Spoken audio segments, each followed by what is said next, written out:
बिस्मिल्लाहिर्रहमानिर्रहीम, अस्सलामुअलैकुम, good morning Lahore. आज की खूबसूरत सुबह की बहुत सी चाहतों, बहुत सी मुस्कुराहटों और बहुत सी मोहब्बतों के साथ मैं हूँ रुखमा इरफान मलिक और आप सबको आज के शो में वेलकम करती हूँ।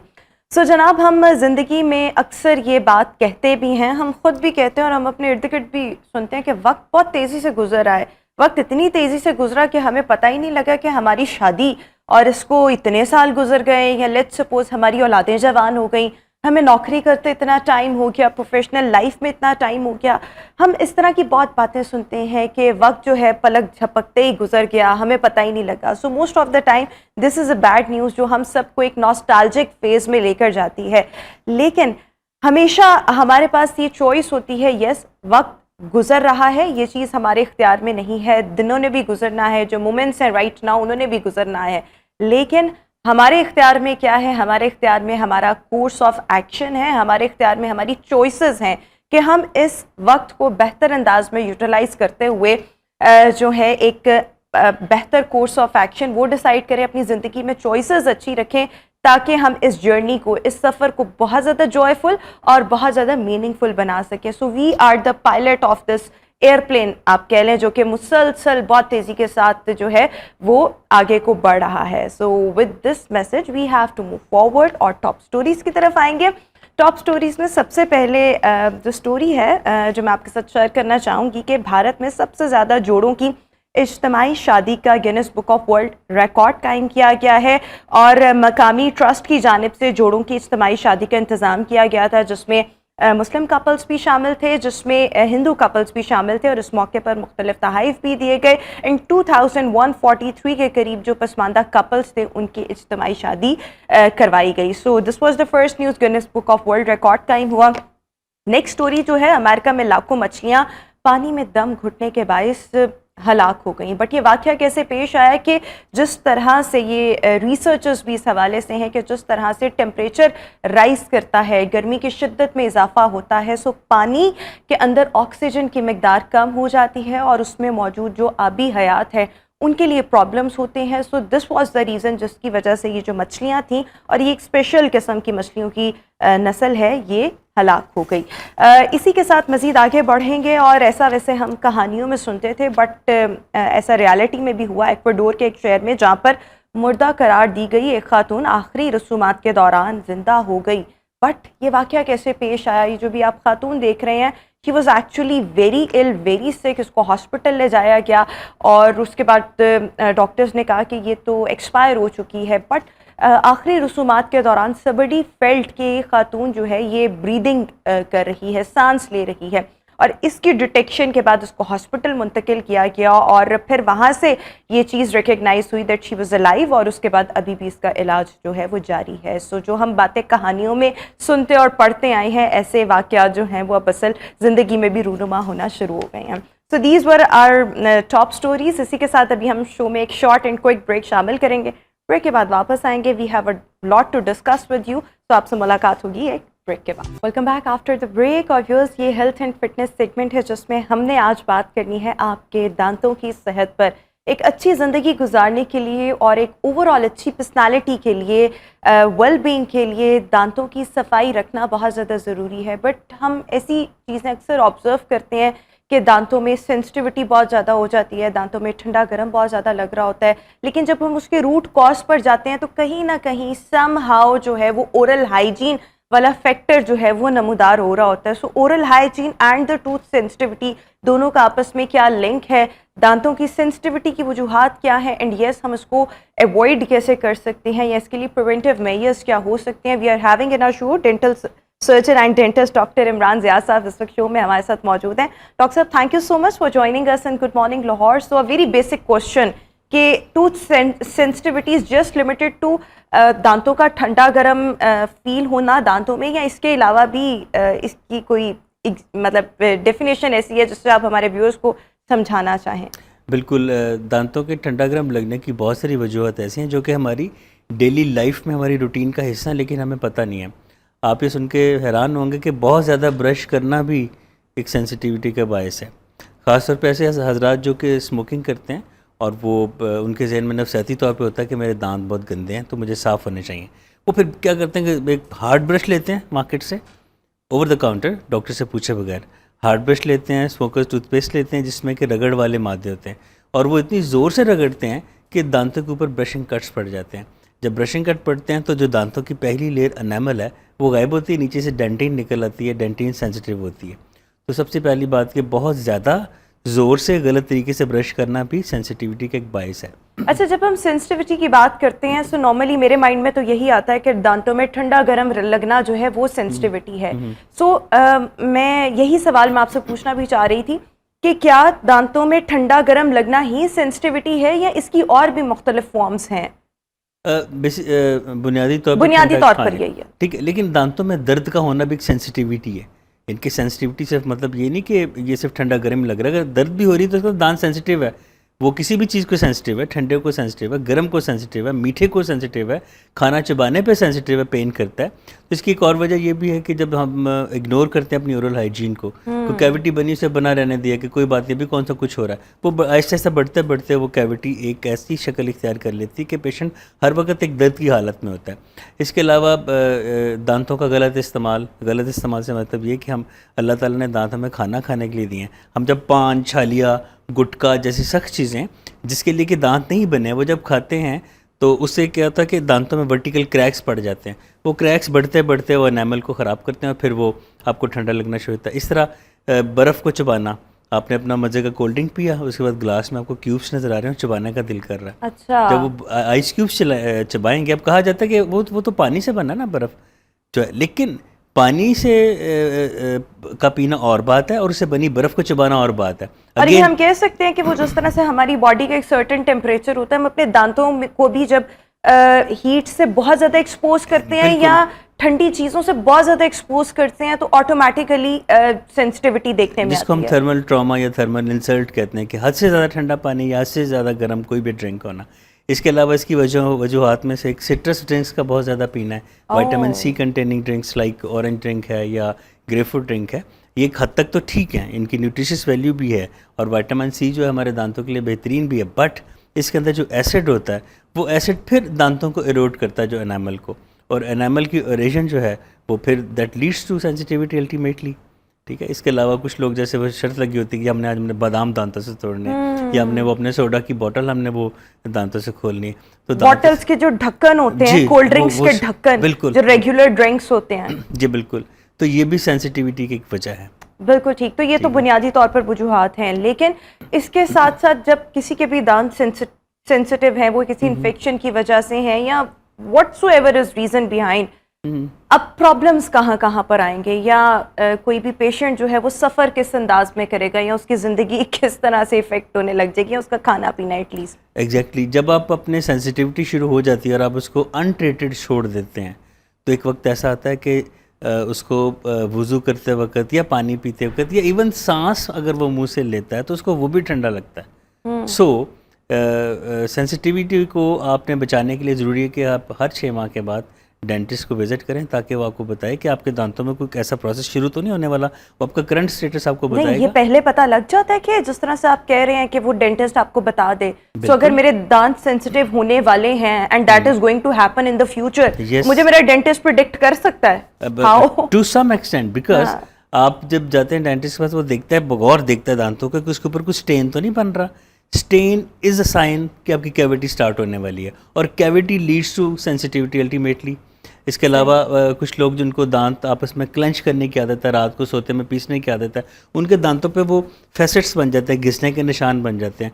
वो पेशेंट को नहीं पता था लेकिन डेंटिस्ट देख के बता सकता है जी आपको कहीं दांत पीसने की आदत तो नहीं है, या ब्रश बहुत ज़ोर से तो नहीं करते आप, या आप कोई ऐसी कुछ चीज़ हार्ड चीज़ तो नहीं खाते जो कि अदर देन नॉर्मल बाइटिंग है। मोस्ट ऑफ द टाइम जो टूथ ग्राइंडिंग या दांत करीचना या पीसना, व्हाटएवर आप इसको जो भी नाम दें, ये हमने हैबिट बच्चों में देखी है और मोस्ट ऑफ द टाइम इसके बारे में जो मैंने अपने इर्द गिर्द से सुना है वो ये कि ऐसे बच्चे जो मिट्टी खाते हैं, कलियां खाते हैं, पेंट खा रहे होते हैं, इस तरह की चीज़ें, सो उनकी बॉडी के अंदर कुछ ऐसे इंसेक्ट्स पैदा हो जाते हैं और वो रात को सोते हुए दांत जो है वो पीस रहे होते हैं। तो मुझे तो हमेशा लगता था कि ये रीज़न है, लेकिन अब आप एक एंटायरली डिफरेंट बात बता रहे हैं एंड आई डिडंट नो कि ये बड़ों में भी इतनी कॉमन है। गो के होती है लेकिन इतनी कॉमन होती है ये मुझे नहीं पता था, तो क्या रीजंस क्या है? मैंने अपने क्लिनिक पे पिछले 24 सालों में इक्वली देखा ऑलमोस्ट, ये आदत बच्चों में भी है बड़ों में भी है। इसको हम कहते हैं ब्रक्सिज्म या नाइट ग्राइंडिंग। ये एक सबकॉन्शियस एक एक्ट है जिसका पेशेंट को भी अंदाज़ा नहीं होता। बट होता क्यों है? एक साइकोलॉजिकल एक प्रोसेस है जिसमें कि पेशेंट, चाहे बच्चा या बड़ा है, अगर वो ओवर थिंक कर रहा है, ज़्यादा सोच रहा है और उसको अपने वो उसके एक्सप्रेशन का मौका नहीं मिल रहा, या वो किसी नफसियाती महरूमी का है, तो फिर वो सोते में दांत पीस रहे होते हैं। लेकिन बच्चों के बारे में कहा जाता है कि पेट में कीड़े होंगे इसीलिए बच्चे जो हैं वो दांत पीसते हैं। सो ये इट्स अ मिथ। बिल्कुल जो पेट में कीड़े होते हैं उसकी सिम्टम्स और होती हैं, वो नाइट ग्राइंडिंग पे या दांतों के पीसने पे उसका अमूमन कोई फर्क नहीं पड़ता। अक्सर ऐसे होता है, ये मेरे अपने साथ भी हुआ कि कोई सर्टन एक ऐसा फेज आता है कि for a very short period of time आपको अपने दांत सेंसिटिव फील हो रहे होते हैं, या आपको दांतों में ठंडा उमूमी तौर पर ज्यादा लग रहा होता है, और वो किसी एक साइड पर होता है, और वो उसके बाद ये जो सिचुएशन है ये 3-4 दिन में खुद ही ठीक भी हो जाती है। अब अगर आपको ऐसी सिचुएशन का साल में एक दफ़ा सामना करना पड़ता है, या बड़ा कभी कभी लेकिन करना पड़ता है, सो ये किसी अलार्मिंग चीज़ की तरफ आपको लेके जा सकती है, या ये तो सिचुएशन आएगी और जाएगी, जो मुसलसल सस्टेन करेगी कंडीशन, उस पर हमें तवज्जो देने की ज़रूरत है? इसकी मैं पहले आपको वजह बताता हूँ कि हमें क्यों अचानक से लगना शुरू हो जाता है। हम जो सेल्फ मेडिकेशन करते हैं, हम जो over the counter, even over the counter अगर आप कोई ऐसा माउथ वॉश ले लेते हैं जिसमें एसिड कंटेंट ज़्यादा है, that may lead towards sensitivity. Doctor से पूछे बगैर ना टूथपेस्ट यूज़ करनी चाहिए, ना माउथ वॉश यूज़ करना चाहिए। इसके अलावा बाज़ औक़ात ऐसा होता है कि हम काम करते हुए और हम कोई भी ऐसा 2-3 घंटे लंबा काम है, सोचने का काम है, उसमें हमारे दांत क्रंच हुए होते हैं, नेल बाइट कर रहे होते हैं, जिस तमाम चीज़ें अल्टीमेटली सेंसिटिविटी की तरफ लेके जाती हैं। जैसे वो एलिमेंट छोड़ते हैं, अगर आपकी इब्तदाई स्टेज है तो आपकी सेंसिटिविटी खत्म हो जाती है। जब ये जिस तरह दांत करीचना या पीसना, ये सेंसिटिविटी की वजह से नहीं होता, लेकिन इसको करने से सेंसिटिविटी हो सकती है। This may be the reason. ठीक है ना, this may lead to sensitivity, this may lead to sensitivity. ऐसी है, तो मैंने ऐसी तमाम चीज़ों से अवॉइड करना चाहिए, कॉन्शियस रहना चाहिए कि आप अपने दांतों के साथ जो कर रहे हैं उनके लिए हेल्दी है कि नहीं है। And what are the preventive measures that anybody can take to avoid this sensitivity? उसका तरीका ये कि हर खाने के बाद तो पॉसिबल नहीं होता, लेकिन रात को सोने से पहले ब्रश करें, और ब्रश करने की टेक्निक आपको पता होना चाहिए, क्योंकि हमारे पास बहुत से लोग आते हैं कहते हैं हम तो दिन में 3 दफ़ा ब्रश करते हैं, हम तो जब मौका मिले ब्रश करते हैं, हमारे दांतों में फिर भी सेंसिटिविटी, क्या कि वो दांतों की लंबाई के मुखालिफ ऐसे ब्रश करते हैं, ऐसे दांत, मतलब this is a very common practice. It's very common practice. इससे सिर्फ ऐसे ही करते हैं। जी, इससे सिर्फ फोम बनता है, झाग बनती है टूथपेस्ट की, सफाई नहीं होती, क्योंकि जब आप ऐसे करते हैं तो हर 2 दांतों के बीच में जो जगह है, आप वहाँ पे प्लाक और मैल को मजीद वहाँ पे, but it's a very difficult process to move it upward and downward. It's very simple process, it takes 1.5 minute. मतलब लाइक फ्रंट के दांतों को तो आप अपवर्ड एंड डाउनवर्ड डायरेक्शन में कर सकते हैं ब्रश, लेकिन आप साइड्स पर how we can do this? और उसको ब्रश को बस हैंडल को यूं ऊपर नीचे करते जाएं, आपके वो खुद ही ब्रश से ऊपर नीचे मूव होंगे, और आपके इससे दांतों के जो एनामल प्रिज्म्स हैं उनको इफेक्ट नहीं होगा। आप दांतों की जब लंबाई के मुखालिफ आप हॉरिजॉन्टल ब्रशिंग करते हैं तो आप बेसिकली दांतों के एनामल को घिसा रहे होते हैं। ओके। तो जब एनामल घिसता तो जैसे मैंने पहले बताया था कि दांत भी पीले होंगे इससे। पीले तो होंगे ही होंगे, सेंसिटिव भी होंगे, क्योंकि सफाई नहीं हो रही ना, और आपसे झाग बना रहे हैं। और इसके अलावा क्विकली बता दें, we have just 1 minute left, so बता दें कि ये तो एक हो गया कि प्रॉपर ब्रशिंग, और जिस तरह से आप कह रहे हैं अपवर्ड एंड डाउनवर्ड डायरेक्शन में brushing, but what are the rest of the options इनको ऑप्ट करके we can avoid this sensitivity? Carbonated fizzy drinks कम से कम पिएं, सिट्रस ड्रिंक एक लिमिट के अंदर पिएं, ऐसी तमाम चीज़ें जो खाने के बाद मुंह में डालने के बाद, जैसे ब्रेड है या सैंडविचेस हैं जो गमी पेस्ट सा बन जाता है, उससे अपने दांतों को महफूज रखें, क्योंकि जो नशास्ता है ये शुरू में ही इसको जो हमारा सलाइवा उसको शुगर में चेंज करता है, और शुगर दांतों के में कैविटी बनाती है, कैविटी सेंसिटिविटी की तरफ लेके जाती है। हेल्दी डाइट रखें, ऑर्गेनिक डाइट खाएं, फाइबरस डाइट खाएं। And what is the role of multivitamins in supplements? Quickly please. Vitamin C, A, D, A, ये सारे विटामिन ऐसे हैं जो कि दांतों के लिए सेहतमंद और अच्छे होते हैं। हाँ, लेकिन वही बात है कि प्रॉपर मॉलेज से या किसी एक्सपर्ट से रिकमेंडेशन के बाद इनको इस्तेमाल करें, because excess of everything is bad, and like you rightly mentioned कि अगर आप विटामिन C का भी ज़्यादा इस्तेमाल करेंगे सो अल्टीमेटली आपके दांतों के लिए ये नुकसानदेह होगा। But thank you so much doctor Imran Ziyad साहब, हमारे साथ शो का हिस्सा थे। व्यूअर्स, अभी हम एक ब्रेक शामिल करेंगे, आपसे मुलाकात होगी ब्रेक के बाद।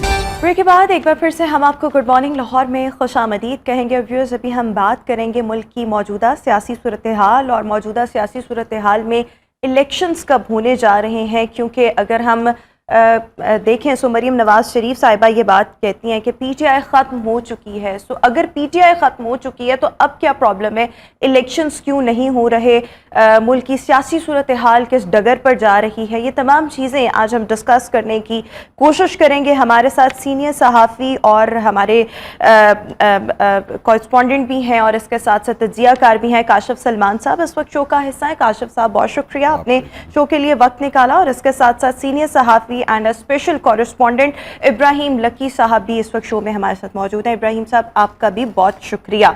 So let's start from Kashif साहब, आपसे मैं ये पूछना चाहूँगी कि राइट नाउ आप मुल्क की मौजूदा सियासी सूरत हाल पर what would be your comment, क्या आप कहना चाहेंगे? आपको कोई इस्तेहकाम आता दिखाई दे रहा है, और अगर इस्तेहकाम इलेक्शन से मशरूत है तो फिर इलेक्शंस कब होंगे? देखें जी, इस्तेहकाम की बात आपने की। इस्तेहकाम आने से पहले एक इस्तेहकाम पाकिस्तान पार्टी आ गई है और वो आपने देखा है और उसके लिए काम शुरू हो गया। इलेक्शन की बात आपने की कब हो रही है, तो दूसरी जानिब हम ये देखते हैं कि ऑपोजिशन लीडर राजा रियाज भी कह रहे हैं कि 6 महीने जो हैं वो इलेक्शन आगे जा सकते हैं। पीडीएम के जो सरबराह हैं मौलाना फजलुर रहमान, उनका भी कहना है 6 महीने इलेक्शन आगे कर दिए जाए। अक्टूबर से 6 महीने आगे? जी जी जी, उससे आगे। जब असेंबली अपनी मुद्दत पूरी करती है, जो गालबन 14 अगस्त को हो रही है, अगर वो हो तो उसके बाद 60 दिन के अंदर जो है वो इंतखाबात करवाने होते हैं, और अगर उससे एक दिन पहले ये तोड़ दें तो फिर ये 90 दिन के अंदर जो है इंतखाबात होने होते हैं। तो ये पहली कोशिश तो ये की जा रही है कि जो कट टू साइज़ वाला काम था वो तो हो गया है तरीके इंसाफ का, और वो मज़ीद जारी भी है। अब इसको कितना करना है और कहाँ तक लेके जाना है, उसके बाद इलेक्शन का ऐलान करना है। लेकिन इस वक्त जो बजट पेश किया गया उसके अंदर तो इलेक्शन के लिए जो है वो पैसे रख दिए गए हैं।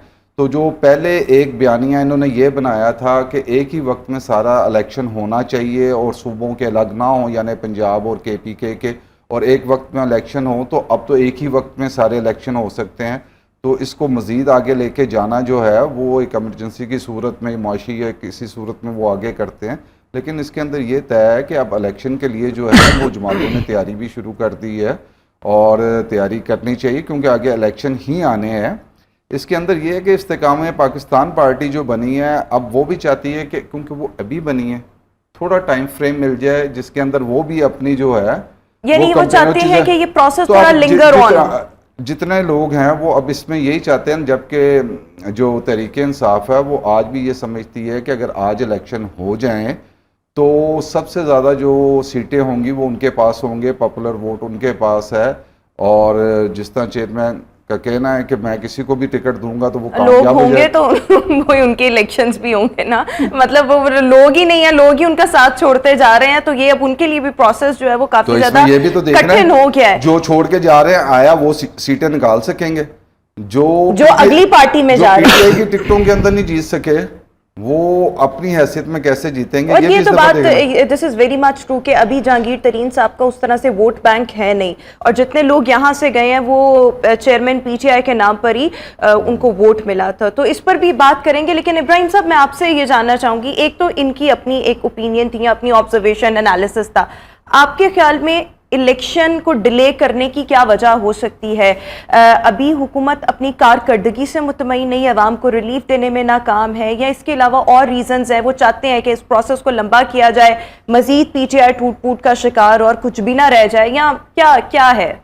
देखें, जब आप अगर एजुकेशन में भी आप जब रिसर्च करते हैं ना, उसका एक हाइपोथेसिस होता है, उसकी लास्ट जो हिस्ट्री है, लास्ट जो रिसर्च है, उससे आगे चला जाता है ना।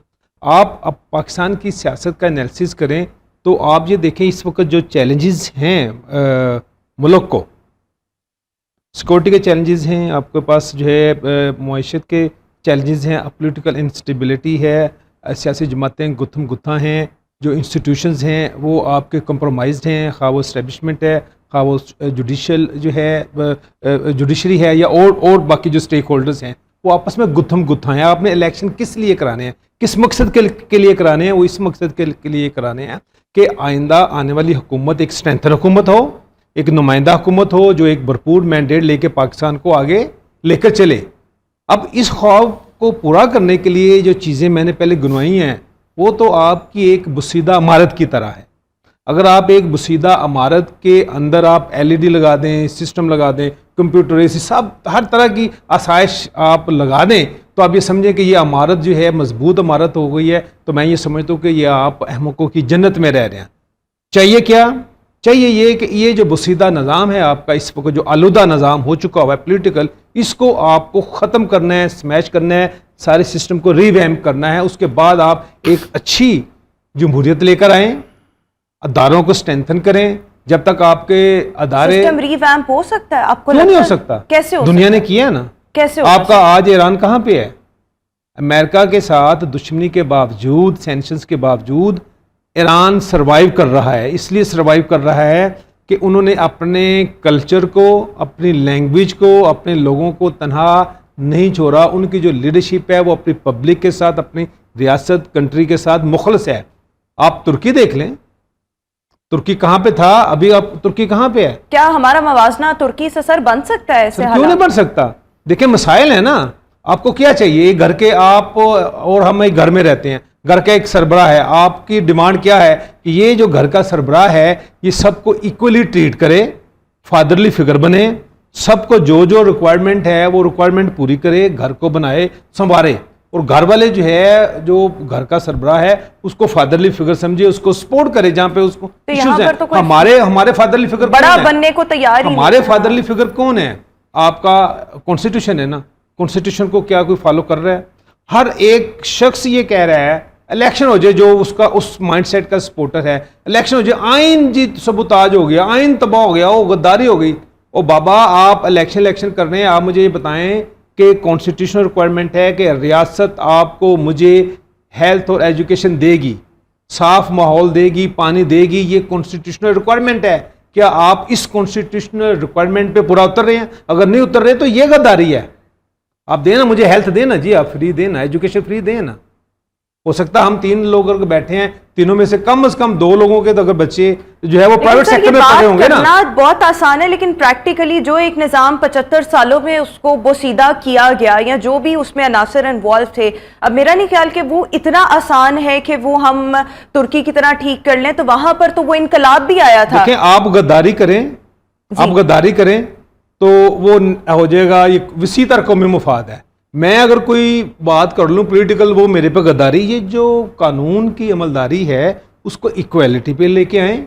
आपने तुर्की का आपने कहा, आप तुर्की के इस्तांबुल में अगर जाएं, हम पिछले दिनों इस्तांबुल में थे, तो वहां पे देखा कि जब उनका कू हुआ था, और जो फलाप हुआ था, कैसे उनके लोग कैसे लोग आए और उन्होंने वो मर्सिडीज कार जिस पर टैंक चढ़ाया था, उन्होंने एक बस स्टॉप पर उसको जो है वो रखा वहाँ पे, उसको प्रिजर्व किया है। और पूरी दुनिया उसको देखने के लिए आती है, और वो दुनिया और लोग शहरी भी देखते हैं। रोज़ उनको ये याद आती है कि हमारी फ़ौज ने इंटरवीन किया था पॉलिटिकल सिस्टम में, तो उसको अवाम ने मार भगाया, और ये उसकी निशानी है। तो आप मुझे बताएं, आपने इतनी इंटरवेंशन हुई पाकिस्तान के जमहूरी सिस्टम में, तो कितने लोगों को आपने सजाएं दी? किसी को नहीं। वाई? तो ये गद्दारी है। लेकिन सर ये मेरा नहीं ख्याल, अभी जिस तरह बहरहाल वो फिर डिबेट वो 9 मई के बाद से अगर हम करें ना, तो वो फिर हमारी बात किसी और तरफ चली जाएगी, जो कि शायद हम में से कोई भी अफोर्ड नहीं, हमारा चैनल ना अफोर्ड कर सके कि हम वो बातें यहाँ पर। मेरा इशारा ये है, इलेक्शन इंपॉर्टेंट नहीं है, मुल्क इंपॉर्टेंट है। आप सबसे पहले तमाम जमातें बैठें, एक प्लेटफॉर्म पर बैठें और एक रोड मैप तय करें तमाम जमातों। अदरवाइज इस कंडीशन में इलेक्शन होता है, ना आप कबूल करेंगे, ना मैं करूंगा, या ना ये करेंगे, तो क्या फायदा हुआ इतना खर्च? सबसे ज्यादा जिधर से रेजिस्टेंस आनी थी, जिन्हें रफर बोता पाना सी ना होते को ढेल लेना वो तुसी लाता ना और उन्होंने पहले बाकियां भी लाया सी, तो वो देख लेना। अच्छा काशिफ साहब, जिस तरह से इब्राहिम साहब फरमा रहे थे कि हर सियासी जमात मिलकर बैठना चाहिए, रोड मैप होना चाहिए, ये बातें फैंसी बातें हैं, मेरे ख्याल में ये सुनने में तो अच्छी लगती हैं, लेकिन ये प्रैक्टिकली पाकिस्तान के जिस तरह के हालात हैं, ये ग्राउंड रियलिटीज, उसमें हमें होती हुई मतलब मुश्किल नजर आती हैं। नामुमकिन तो नहीं है, बट बहरहाल मुश्किल जरूर है। लेकिन एक ये चीज कि आने वाले इंतखाबात, जब भी इलेक्शन हो, 6 महीने डिले से अक्टूबर में हो, साल बाद हो, आपको उसमें कौन सी सियासी जमात का कितना स्टेक नजर आता है? और अदर देन दिस, आपको पाकिस्तान तहरीक इंसाफ का कितनी परसेंटेज या कितना स्टेक आपको वहां पर नजर आता है? देखें जी, जो सियासत होती है ना, इसके अंदर जो आपकी पॉपुलैरिटी होती है, वो मैंने पहले भी एक दफ़ा कहा था, एक जैसी नहीं रहती। सियासी पॉपुलैरिटी बढ़ती घटती रहती है। जब इनकी हुकूमत जा रही थी तरीके इंसाफ की, तो इनकी जो मकबूलियत थी उसमें कमी आई हुई थी। ये डिलीवर नहीं कर सके, उनकी मकबूलियत वापस ऊपर आ गई। अब अभी जब तो तक डिलीवर ये भी नहीं कर अब पा जब रहे तक हैं। इलेक्शन होते हैं तब तक क्या सूरत हाल होती है वो तो देखना है कि उस वक्त इनकी पॉपुलैरिटी कितनी रहती है। ये आज हो जाए इलेक्शन, वो पॉपुलर है, अब भी हैं, उनका वोट निकलेगा। तरीके इंसाफ का वोटर खान के नाम पे था, उधर ही वोट देगा। तो जब उन्होंने निकलना है तो वोट उन्हीं को जाना है। जहाँ तक बात हो रही थी कि मुल्क के इस्तेहकाम की और चीज़ों की, तो ये जो आप कह रहे हैं 75 साल, कभी तो चीज़ों ने ठीक होना है दुनिया तो के अंदर। ठीक करने वाले भी तो होते हैं ना, ये कोई जो घर आपका का बड़ा सरबरा होता है, उसको सारे मानते हैं। असल चीज़ नहीं, ये मैं आपको बताता हूँ, जो आपने इनकलाब की बात की ना, ये वैसे एक डिबेट है। सर इनकलाब माजरत क्या के होता है? साथ मैं ये बात कहना नहीं चाह रही थी, 9 मई को अगर वो वाकयात और वो तमाम चीजें, वो चेयरमैन पीटीआई का वो मामला कामयाब हो जाता ना, तो उन्होंने कहना था मैं इनकलाब ले आया। अब क्योंकि वो मिसकैलकुलेशन थी सारी और कामयाब नहीं हुआ, अब वो कह रहे हैं मुज़ाकरात, हमारे तो लोग नहीं थे। सो आप इस चीज को भी अच्छा, तो मैं देखें आपको ना। एक चीज समझा रहा हूं, इनकलाब क्या होता है। अगर आप पढ़ें, ये एक डिबेट है जिसके अंदर ये तय है कि एक निज़ाम को तब्दील करके दूसरे ताकतवर बैठ जाते हैं, ये भी एक इनकलाब ही है जो दुनिया के अंदर है। अब इसके अंदर बात ये है कि अब आपने पूछा कि आगे क्या इलेक्शन होते हैं तो क्या सूरत हाल बनती है। देखें जी, पाकिस्तान के अंदर हमने देखा है जितनी हुकूमतें आई हैं, ये चीज़ें हुई हैं, और आज आप मियां नवाज शरीफ के केस की बात भी करते हैं, हम फिर अदालतों से देखते हैं, वो कहते हैं यार एक बंदे को ये गलत सजा दी गई है और नायाली ख़त्म हो सकती है। ये किस किस्म के कानून है जो यानी इशराफिया के लिए कभी इस तरह हो जाते हैं, मोम की नाक कभी इस तरह घूम जाते हैं। आज वो गए हैं, वो कहते हैं सिराजुल हक साहब के 436 लोग जो थे वो पनामा के अंदर थे, तो बकाया लोगों के केसों का क्या हुआ? ये लोग आज बात कर रहे हैं। मैं आपको अपने 10 कॉलम भेज दूंगा जिसके अंदर उस जमाने से मैं ये बात करता था। मैंने कहा जी, जब आप एक बंदे को देते हैं बकाया के बारे में, मैंने कहा इसको तो सजा दे दी, बकाया के बारे में केस भी शुरू किया, कोई हियरिंग हुई है उसके बारे में? नहीं हुई ना। तो जब तक हम निज़ाम को इंसाफ के नीचे ही माशरे जो है वो पनप सकते हैं। अगर आप इंसाफ डिलीवर करना शुरू कर देंगे तो बकाया चीज़ें खुद ब खुद ठीक होनी शुरू हो जाएंगी। कोई रॉकेट साइंस नहीं है। जो लोग आज भी कहते हैं जी, हम कहते हैं जी खबरें गलत हैं, मीडिया कंट्रोल नहीं होता, दुनिया ने सिर्फ एक कानून से जो है वो मीडिया को भी कंट्रोल किया, वो डेफर्मेशन का कानून है। आपकी चीज़ ठीक नहीं और किस तरह होते हैं। अच्छा सर, हमारे पास ना आखिरी 2 मिनट है। 1 मिनट मैं इब्राहिम साहब के लिए स्पेयर करना चाहूंगी और 1 मिनट आपके लिए, और सवाल मेरा सेम ही है कि इंतखाबात जब भी हो, आपको पाकिस्तान तहरीक इंसाफ जीतती हुई, चले इक़्तिदार में आना तो दूर की बात है, लेकिन जीतती हुई अपनी कोई पोजीशन बनाती हुई, मेंटेन रखती हुई नजर आएगी, और इस्तेहकाम पाकिस्तान पार्टी, इसकी आप कितनी स्टैंडिंग क्या देख रहे हैं? देखिए, एक तो ये है, मेरा जो एनालिसिस है उसमें ये है कि इलेक्शन अभी नहीं होने चाहिए, ना हो रहे हैं। उसकी वजह यह है कि हालात ऐसे नहीं हैं। जहाँ तक आपने इलेक्शन की बात की कि उसमें क्या होगा, फ्यूचर क्या होगा, इस्तेहकाम पार्टी का क्या होगा, इस्तेहकाम पार्टी का क्या होगा। देखिए, इस वक्त तो इमरान खान की पॉपुलैरिटी नेगेटिव रेटिंग में है उसकी, पाकिस्तान में भी, आउटसाइड भी। दूसरी चीज़, इस्तेहकाम पार्टी, देखें इस्तेहकाम पार्टी आप समझ लें कि चूचू का मरबा है, उनमें से किसी का वोट बैंक नहीं है। कोई एक आध शायद हो सकता है कोई इलेक्टेबल ऐसा हो जिसकी अवाम में ग्रास रूट हो, वोट इमरान खान का ही है, लेकिन वोट इमरान खान का है, उस उनका पीटीआई की मैं बात कर रहा हूं। लेकिन ये नहीं मैं कह रहा कि बाकी पार्टीज भी अपनी अपनी जगह पे उनका एक वोट बैंक है, ये है। इस इस्तेहकाम पार्टी का कोई फ्यूचर नहीं है, एक चीज। दूसरी चीज, देखिए आप इमरान खान को एलिमिनेट करने की बजाय आप उसको सियासी, हमें इजाजत नहीं नाम लेने की, चेयरमैन पीटीआई। अब चल कासिम के अबू, देखिए कासिम के अबू, टेरियन के अबू कह ले, टेरियन पे तो नहीं कोई एतराज ना, हाँ, टेरियन के मुबैना अबू जो हैं, देखें उनका जो पॉपुलैरिटी है अभी वो नेगेटिव रेटिंग में है, ठीक है। बाकी मुस्लिम लीग नून की पोजीशन अच्छी है, उनकी अच्छी है, पीपल्स पार्टी की अच्छी है, बाकी तो रीजनल है ना, जेयूआई वगैरह हो गई। लेकिन आपने अगर कासिम के अबू को या टेरियन के मुबैना अबू को अगर एलिमिनेट करना है तो पॉलिटिकली करें, अदर मीन्स आप करेंगे तो ये मुल्क के लिए नॉट द राइट वे, मुल्क के लिए अच्छा नहीं, मुल्क के लिए अच्छा नहीं। आपने फर्स्ट देखिए, आप पहले पाकिस्तानी बने ना, फर्स्ट पाकिस्तान, बिल्कुल ठीक। कासिम के Abu is not important, political system strengthen हो। अगर आपने किसी को वो वही बात है ना, एलिमिनेट भी करना है, सिस्टम से आउट रखना है, तो उसका भी एक सियासी तरीका होना चाहिए, जो एक आउट ऑफ द वे जाके, आपने पहले आउट ऑफ द वे जाके एक जमात बनाई, अब आप आउट ऑफ द वे जाके बाकी आपके पसंदीदा लीडर जो है वो गालबन 23 सितंबर को पाकिस्तान मुमकिन है कि आ जाए। ये मेरे प्रोड्यूसर साहब का एक सवाल है कि इस्तेहकाम का जरा मतलब बताएं। उनके बकौल इस्तेहकाम को इंग्लिश में हम एस्टैब्लिशमेंट ही कहेंगे। इस्तेहकाम का तो मतलब ये नहीं, इस्तेहकाम का बुनियादी तौर पर जो स्टेबिलिटी है ना, Stability, वो चूंकि इस sustainability, वक्त जो पाकिस्तान का निज़ाम अनस्टेबल हुआ है ना, उन्होंने कहा कि अच्छा ये इंसाफ था, नहीं इंसाफ का तो कबारा हो गया ना, अब इसको हम एक अवाम को थोड़ा अट्रैक्ट करें कि हम वो लोग हैं जो पाकिस्तान को स्टेबल कर सकते हैं, हम वो उस तहरीक इंसाफ का हिस्सा स्टेबल हैं। कैसे करना है? स्टेबल Stable करने के ऐसे लिए करना है, कैसे करना आपका हुकूमत में आना या एटलीस्ट कोई अक्सरियत वगैरह हासिल करना। क्योंकि 4-5 बंदे उनके जीत जाएंगे, वो प्रेशर गेम में आ जाएंगे, वो बस इतना ही है। बिल्कुल ठीक। अच्छा काशिफ साहब, मैं आपसे भी यही मतलब सवाल मेरा ये है कि आपको आने वाले इंतखाबात में पाकिस्तान तहरीक-ए-इंसाफ कोई आपको लगता है कि कोई अपनी पोजीशन मेंटेन कर पाएगी? इंतखाबात में उतरते कैसे हैं, ये चीज़ बड़ी मैटर करती है। आपने रिंग में जाना, आप पूछ रहे हैं यार ये स्कोर पढ़ कर पाएगा, खेल पाएगा या ये कैसा खेलेगा, तो अभी तो देखना है कि पिच की क्या सूरत हाल होती है। आप ऑस्ट्रेलिया में मैच खेल रहे हैं कि पाकिस्तान के अंदर खेल रहे आपकी हैं, पार्टी रहती भी है या नहीं रहती? किस हालात के अंदर आप जाते हैं, आप टिकटें दे सकते हैं, नहीं दे सकते हैं, आपके लोगों को इजाजत होती है, नहीं होती है। -1% शाह महमूद कुरैशी जो है वो मोस्ट लाइकली ही इज गोइंग टू रन ये द मैंने पार्टी। पीछे एक लिखा था जब मैंने कहा जी जो लोग 4 दिन जो हैं वो चेयरमैन के बगैर लॉन्ग मार्च ना चला सके, वो पार्टी क्या चलाएंगे? जब गोलियां लगी उसके बाद 4 दिन ही तकरीबन चला होगा, और 2 जगह से, एक जगह से शाह महमूद कुरैशी और दूसरी जगह से असद उमर जो हैं वो लॉन्ग मार्च लेके निकलते थे, लेकिन वो कामयाब नहीं हो सका, मैं उसके साथ रहा। तो ये एक तयशुदा बात है कि जितनी वो पार्टी है और जिसके गिर्द है, लोग आए या गए उससे फ़र्क नहीं पड़ा।